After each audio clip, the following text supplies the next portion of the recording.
आमच्यावर कुणाची काय मेहरबानी नाही, तो आमच्या हक्काचा आहे, सगळं आमच्या मालकीचा आहे, असं भारताच्या संविधानातला समाजवाद सांगतोय।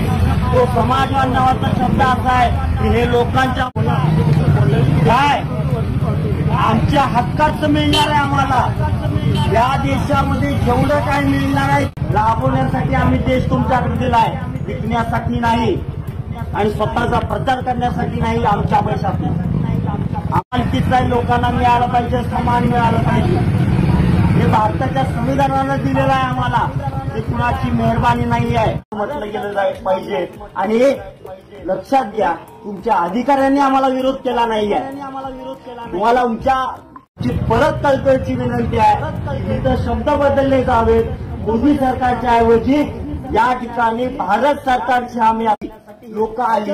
कारण काय, आमच्या गावातील लोक ज्यावेळेला विरोध करतायत बोलतायत त्यावेळेला ही भाजपची हे ज्यावेळेला आम्ही बोलतोय त्यावेळेला प्रश्नाची उत्तरं अधिकाऱ्यांना देता आली नाहीत, हे वरिष्ठांचं नाव सांगत राहिले। पण आम्हाला विरोध करण्यासाठी हे भाजपच्या बापाची गाडी आहे का, बापाची गाडी आहे का? आणि दुसरी गोष्ट आम्हाला म्हणतायत की त्यांच्यावर केस करा, ही तुम्ही लोक कॅमेरा फिरवा यांच्याकडे। ही भाजपची 2 लोक म्हणतायत आमची गाडी अडवली का, चालणार नाही।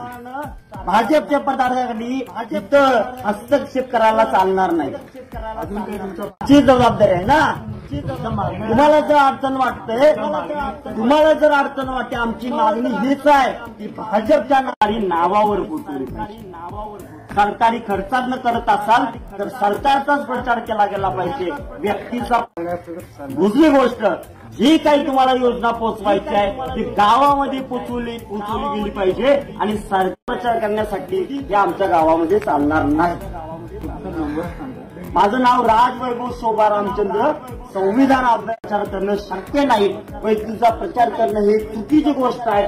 इथं सेल्फी स्टँड उभे केले गेलेले आहेत, मोदींच्या विरोधात ज्या ठिकाणी लोक वागतायत, यंत्रणेमध्ये हस्तक्षेप करणं ही आमची जबाबदारी।